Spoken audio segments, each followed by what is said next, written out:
প্রণাম নেবেন দাদু। আপনাকে যদিও আমার চোখে দেখা হয় নাই এবং আপনি আমাকে হয়তো চেনেন না, কিন্তু আমি আপনাকে খানিকটা চিনি।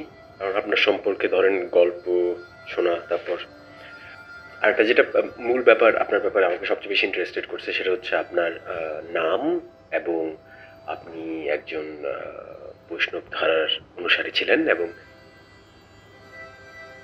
আর মৃত্যুবার্ষিকী উপলক্ষে, তিরোধান দিবস উপলক্ষে আমরা প্রতি বছর আমার বাবারা কাকারা দায়িত্ব নিয়ে ওই দিন আমরা একটা বৈষ্ণব সেবার আয়োজন করতাম, মানে করে থাকি, এখনো করে চলছি আর কি, অনুসারী যারা।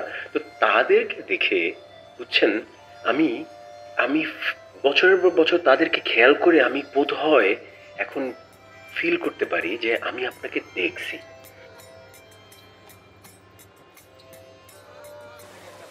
আপনি চলে গেলেন আর ওইদিকে আমি মায়ের গর্ভে প্রবেশ করলাম আর কি।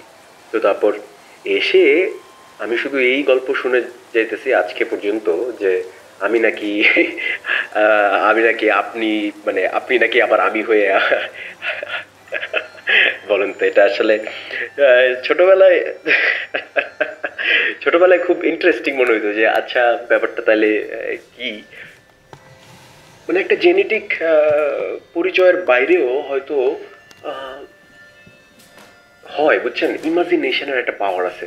কারণ আমি ছোটবেলা থেকে ইমাজিন করতে করতে এটাকে পাওয়ারফুল বানাই ফেলছি যে আমাকে আপনার কাছেও পুশ করে, এবং মনে হয় যে সিনেমা দিয়েই হয়তো মানে এটা করা যায়, বুঝছেন, আপনার কাছে হয়তো যাওয়া যায়, এবং আপনার কাছাকাছি থাকলে কোথাও যেন ফিল হয় যে আমার কাছাকাছি আমি আছি। And what an interesting name he had, Kailash, the same as Mount Kailash in Tibet.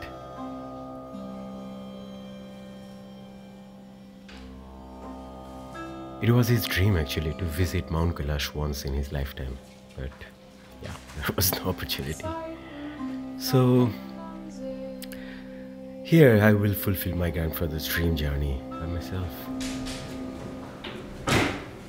And I researched and figured out for this film that now I cannot go to Tibet, but as I believe in cinema, imagination, and the truth of immediacy, I'm going for a search on my own Mount Kailash here in this European landscape. Yeah. And as I'm step outside, heading to call of my inner pilgrimage, I meet people, I'll meet stories.